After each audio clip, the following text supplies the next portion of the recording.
Highly successful individuals are always focused on what's next, but they often don't take time to reflect on their journey and how far they've come. I'm Craig Heatherly, host of the Path Less Travel podcast, where we dive into the journeys of extraordinary leaders. Their success rarely follows a straight path, and that's what makes their story so remarkable. Now let's dive into this week's episode after a brief message from our sponsors.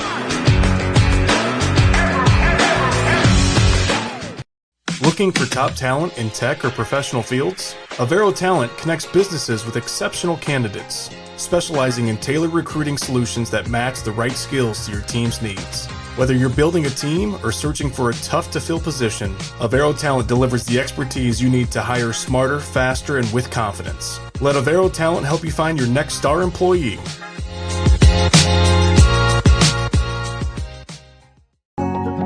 At Cressy Leadership, we don't just train leaders, we transform business and change lives. Employees learn to communicate around difficult challenges. Leaders build skills that create a thriving culture. Companies become healthier and more successful. We're Erin Cressy, Mickey Hay, and Anna McEachran, your expert partners, trainers, and coaches. Join the organizations already thriving with Cressy Leadership.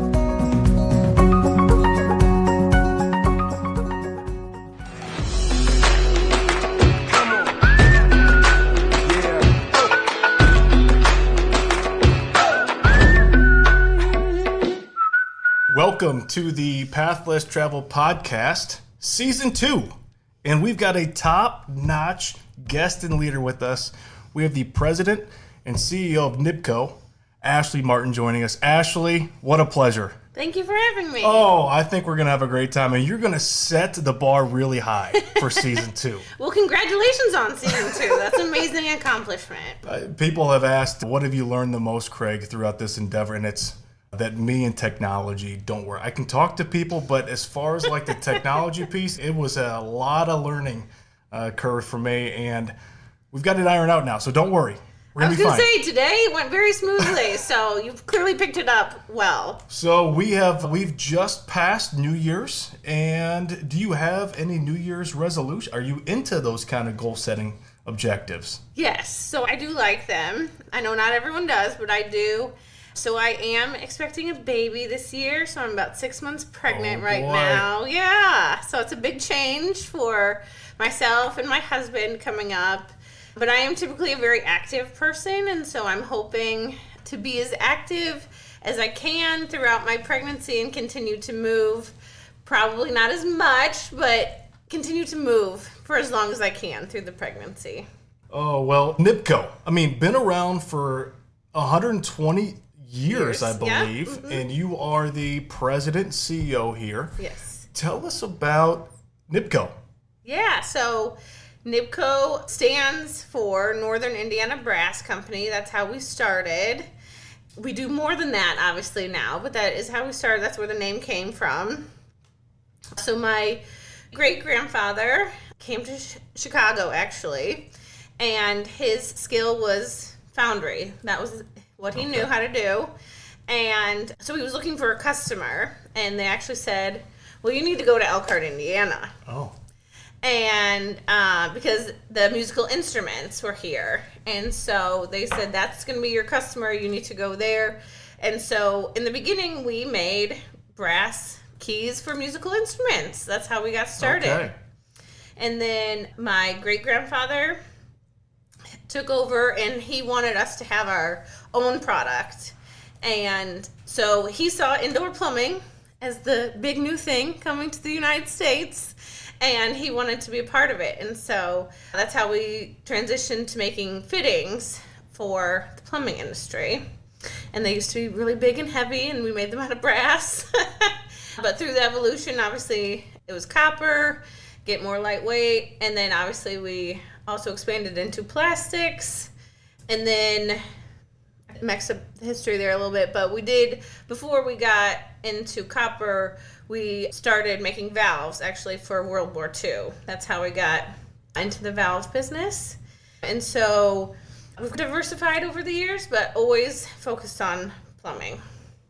Well, I've read online on your guys' website, I think 1% of businesses get to a fifth generation. Is that accurate? I think it's like less than 1%. Yes. It's very difficult to pass down family businesses. So when you hear family owned, operated, I mean, what comes to mind? Like, what feelings come out to like know that you're very rare as a company? Yeah, we are rare, but I think what makes us unique and rare and be able to do that are our people. It really comes down to them. And you talked about family business, and so we celebrated 120 years last year. Something we also celebrated last year was 100 years of employee ownership. So our associates are owners of the business. And so I think that is what's really been able to make us last this long. People ask, what's NIBCO's purpose? What's your goals? And yes, bringing clean water to people and taking waste away is a part of what we do every day, but I believe our true mission is to make people owners. And I think that's what's made us be able to be in business for 120 years. It makes you very special. I'm fortunate to work for a company that is employee owned as well, and it is just a huge difference culturally. I mean, when you think of the culture here because of the employee ownership, I mean, explain to listeners what that feeling's like. Just people that really take ownership and responsibility every day for the work that they are doing. They just feel that pride and they want to do the best because they own it. And we're all working towards the same goal. And you talked about family, and we're a family business, but we're employee owned. And so I just feel like it's a big extension of my family. NIBCO is my family, and so all of our associates are my family. A big thank you to Senior One Care for sponsoring today's episode. Founded in 2006 by Carl and Kyle Bossing, this family-owned business has provided compassionate in-home care for nearly 2 decades. If my family needed a caregiver, I'd call Kyle. With 6 Indiana locations, they give you the peace of mind while your loved ones receive the care they deserve. Learn more at senioronecare.com. Well, 15 plants across the United States, Mexico, Poland, and China. So 15 plants. You've assumed this role here as of late. What is next for the company? I mean, there's been a long history of growth and new opportunities and meeting needs of the market. What is next? That's a good question. One I've been getting a lot, obviously, with my new position in the last year. We've made a couple acquisitions in the last 5 years, and so obviously focusing on integrating those into some more of our programs, but getting on our computer system is a big one. So doing that, and we're right under $1 billion right now, so the goal would be to hit $1 billion. Right. Yeah, that's a big one. But I think really at the heart, we want to continue to innovate and continue to come out with new products for our customers.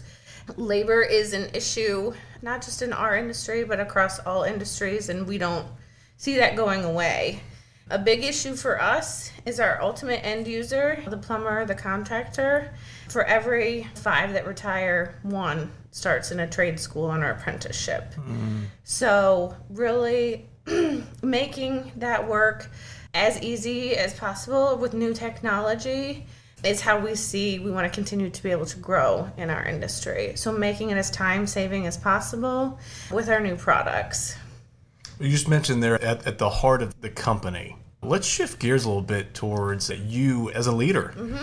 At the heart of who you are, what type of a leader would you like others to perceive you as? I would hope they would say I'm collaborative. I don't do this all alone. I have a really great group of people around me, and I do take their advice and I take it seriously.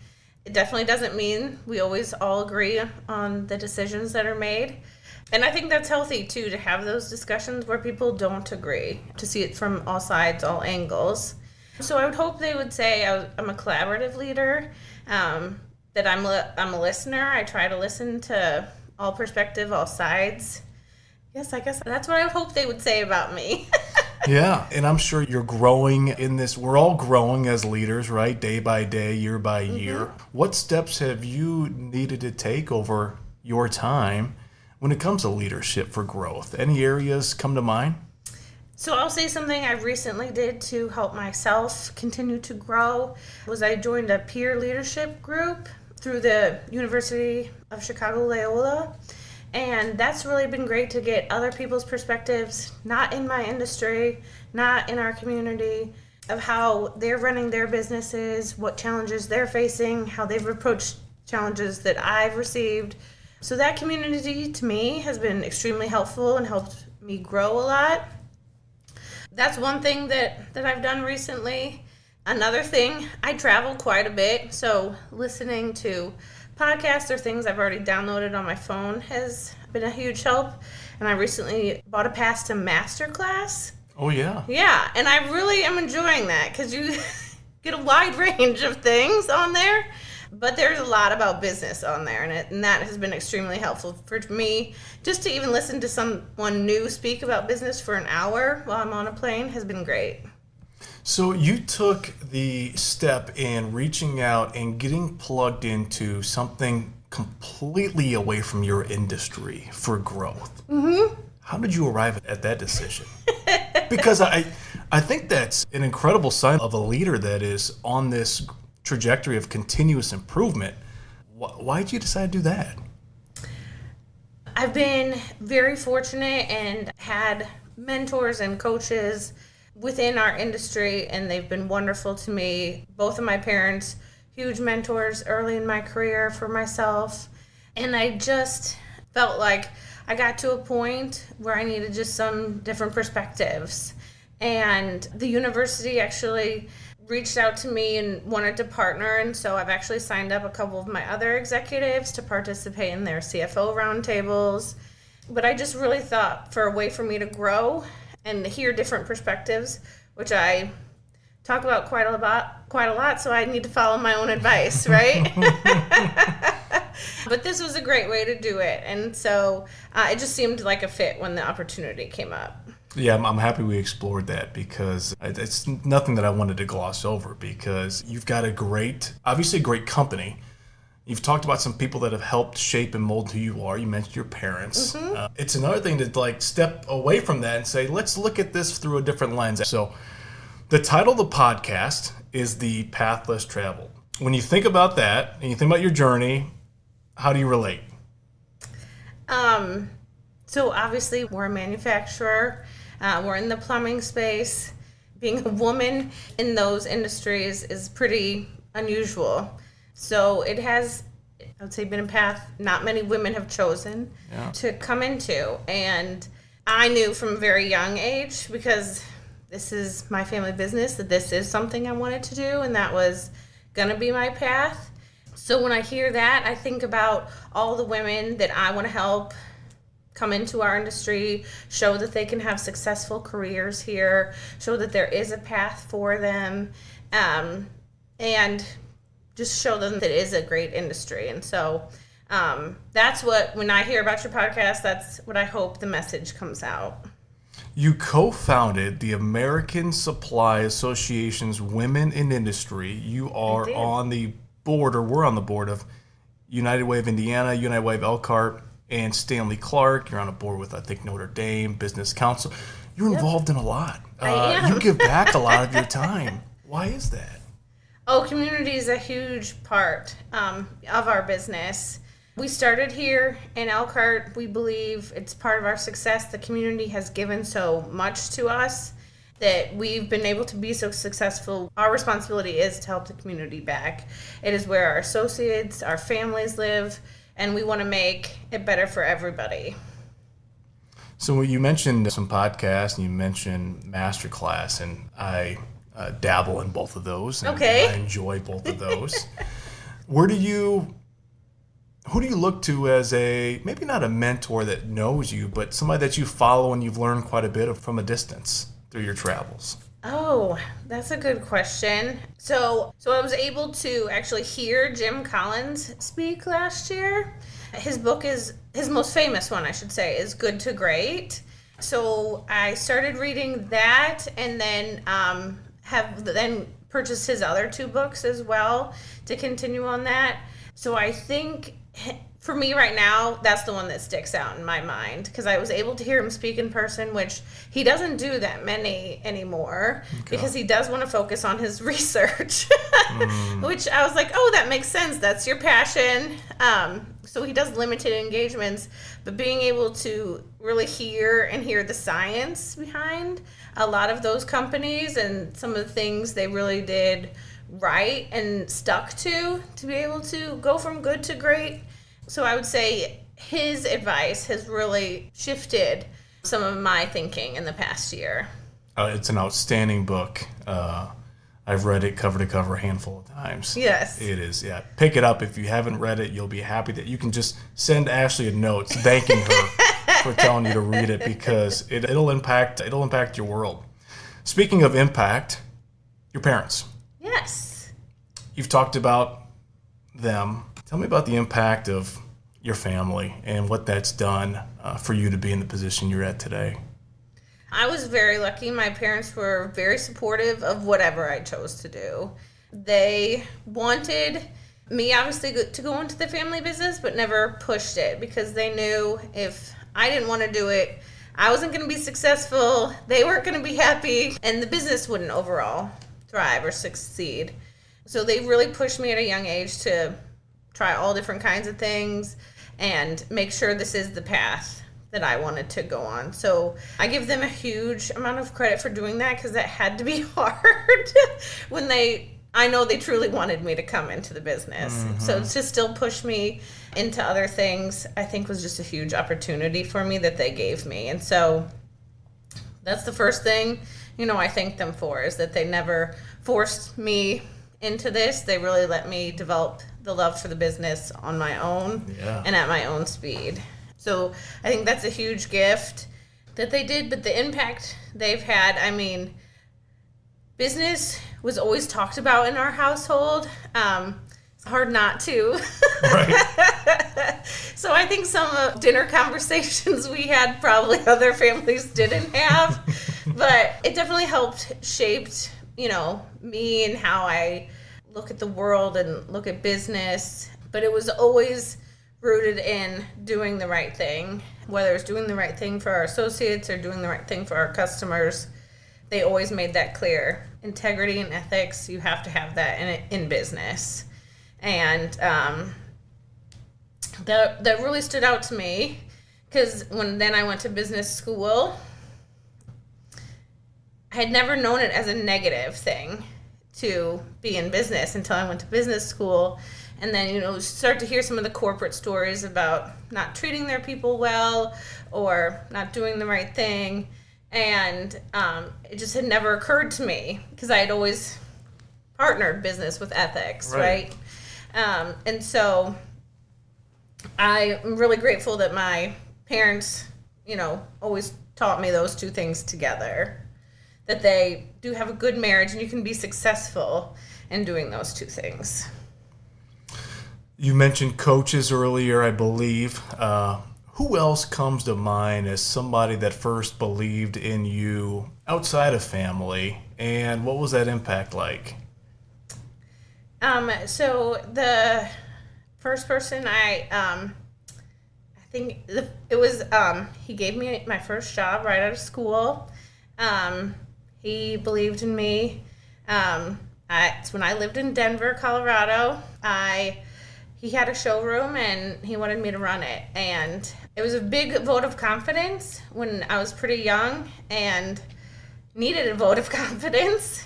And so I'll be forever grateful for the opportunity that he gave me. Shifting gears a little bit here to advice that you would have you would have received when you were younger. Is there any advice that comes to mind or advice that you'd like to sit down in front of a young leader and say, this is something you should really think about, marinate, wrestle with? So I heard this piece of advice. I guess I wish I would have followed it because I feel like in the beginning I didn't. And that is to trust your instincts. I feel like in the beginning I wasn't as vocal as maybe I should have been, asked questions in different settings, and I just wish I would have asked more questions Because most likely if I had that question, someone else in the room did too. And everyone was just trying to agree and move on. And that's not always the right situation. You have to have those hard conversations to get to the right answer, to get to the right solution. And so in the beginning, I wish I trusted my instincts more and asked some harder questions. Faced with a hard conversation, you're faced with hard conversations all the time. Maybe not hard, but difficult decisions and maybe situations. How do you prepare for them? You've talked about being a collaborative leader. Mm-hmm. Yeah, how do you approach them? So, I mean, it's not easy, right? It's difficult for a reason, but so I'm big into, I think about what I'm going to say, how I'm going to say it. I also do still try to listen to that other side, that other perspective. If they don't agree with a decision that I think we need to make and move on, I do try to still hear them out so they feel like they've been heard, go through some of the challenges that they still see with the decision that will be made, and how we can maybe make them a little bit smoother. They're still probably going to be there, right? They're not going to go away, but how can we work through them together? But I do just typically face it head on. I'm not really good about beating around the bush or or anything like that. So I'm pretty direct in those difficult conversations, and for me it has worked out. But I think some of that directness helps too, because then people know they can be open and honest back with me, and I do appreciate that, and I think it helps get to an ultimate better solution. I laugh when you say that because my delivery is not great. I will meet problems head on, but the way I deliver it, it's not. I'm working on it. So I'm always going to apologize for the delivery, but I'm never going to apologize for the intent of my heart to say, let's fix this. Like, let's work together. Let's collaborate. Let me hear your side of things. But yeah, the delivery, I need to work on it. So I can be a little bit too direct as well. Yes, I'm probably a little too direct, and I'll have to work on it. But I just don't know how else to do it. I just try to get it out there and hear their response and be just willing to listen, right? Yeah, guys, give me some grace here. I'm a work in progress. Everybody's a work in progress. Well, optimal performance. What does that look like for you? Do you have habits in your life that guide your morning, that guide your evening, that just guide your day-to-day? Because you talked about doing a lot of traveling, and boy, that messes with the sleep, I'm sure. But what habits do you have in your life that's allowed you to be at the level you're at? So one thing that I have realized, I do like to work out. I like to move, but I need to do it in the morning, and it needs to be pretty close to first thing in the morning. It helps me focus on the day, think about what's coming, think about what I need to do, and organize it for myself. And so that's the way that I found works really well for me in the morning to get organized. I need to go, whether it's just walk around the track or go on the treadmill or on the elliptical, but I need to go be active in the morning, and that helps me really focus on what I need to accomplish that day. It also helps with traveling to get on the right time zone, for me at least, if you get up and work out and do something. So that's one thing that I pretty much have to do. Well, you've figured out some things that have worked really well for you, clearly. What are some, if you look at the pitfalls of leadership and individuals that may have not figured out who they are, the kind of leader they are, or the things that allow them to work at a level that is most productive and efficient. What are some pitfalls that you've seen of just maybe some leaders, young or old? One thing we touched on is those difficult conversations. One thing that I've seen people do is not have those difficult conversations and just avoiding them completely. Obviously not good, right? Or not getting to the full point or not making it clear enough in those difficult conversations. And so that's one thing I've noticed that can really derail, especially when you're managing a team. You have to be open and honest, and not giving that feedback can really derail your career. And so I would say that's one thing that I've seen that can really hurt someone, is not having those difficult conversations. And so I know they're uncomfortable. I've gone through plenty of them. They are uncomfortable. It's difficult for a reason, but come out on the other side having a better relationship with that person because I gave it to them honestly. So I would say that's one pitfall I've seen. Another one that I've seen managers do is promote their best person, right? So let's say you have a salesperson and they are an absolute rock star salesperson. They're great. We have a regional manager position come open. Well, it has to be my superstar. But you don't give them the tools to be great in that role. Taking on people, managing people, it's hard, right? Everybody's different.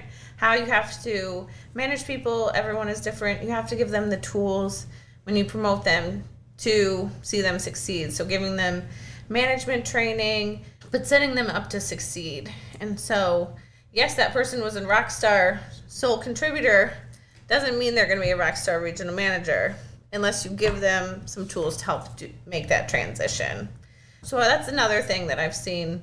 And I want to be clear, we're guilty of it. We've done it. Yeah. And it just doesn't always work out if you don't give people the tools.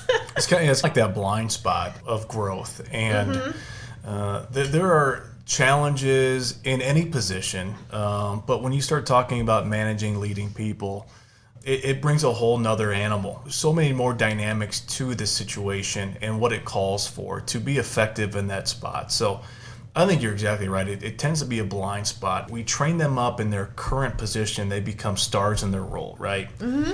And what's called of them in that role may not be called of them in the next role. And how do we continue to grow and develop our people?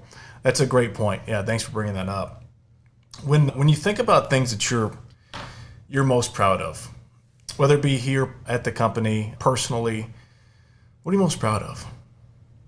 Well, that's a good question. I mean, first thing that comes to mind is my family. I'm very proud of my family. I love them very much. And so that's the first thing that comes to mind. But in my career, I said a long time ago that I wanted to be president and CEO. And so now that I am, I would say that's a very proud moment for me. And I just became CEO a couple months ago. So still relatively new in my position, still learning, like you said, but making that goal that I set for myself so long ago is a really big accomplishment and proud moment for me.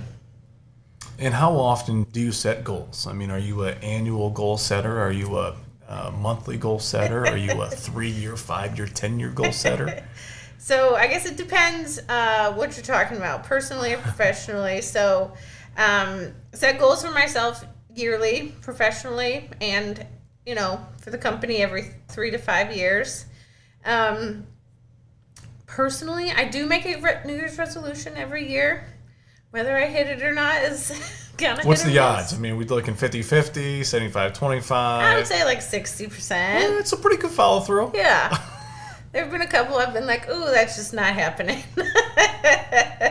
And maybe they were unrealistic goals to begin with. Yeah. So, I mean, I do regularly set goals. And it does help keep you on track. And obviously, telling people is the best way to keep you motivated and stay on track, because then you have someone asking, well, how's it going? Right. How are you doing on that goal? So that's been great. But yeah, so I do think goal setting is very important for achieving what you want to. Well, I've got a couple final questions for you, and I'll let you go. What is one of the most worthwhile investments that you've made, time, money, effort in your life, that you would encourage others to maybe pursue? So I think the most worthwhile investment that you can make is giving someone your time. Your time is limited, and so I think that's a very precious resource. And when you say yes, you have to say yes and fully commit. And if you say no, you have to let someone else do it then, right? And I think that's something I've had to learn recently is when I have to say no.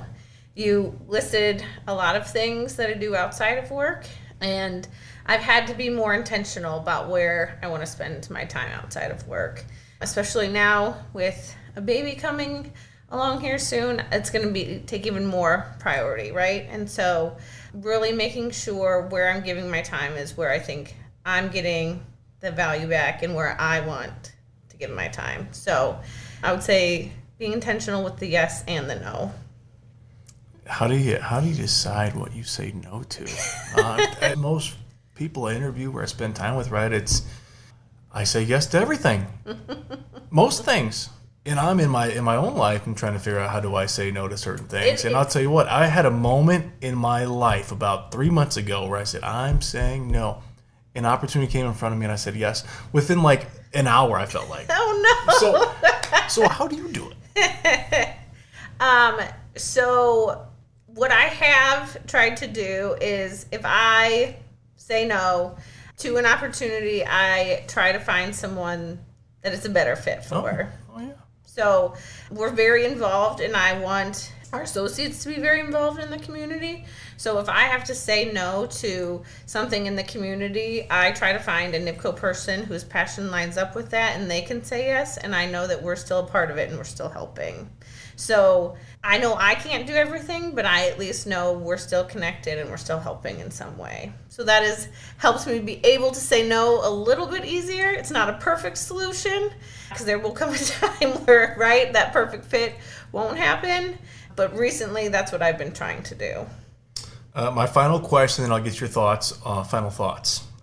Final question is, if you had a billboard, your own billboard in the community or any community that you wanted to be in, what would the message be on that billboard? Do you have a life motto, a theme, anything? That's a good question.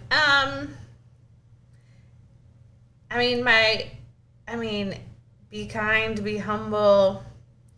Those are the things I try to live my life by. NIBCO's core values really stick in my mind as what I lead my life by. So safety is our number one core value because we're a manufacturer and we are in dangerous situations. So we want people to go home the way they came to work. So safety is our number one core value.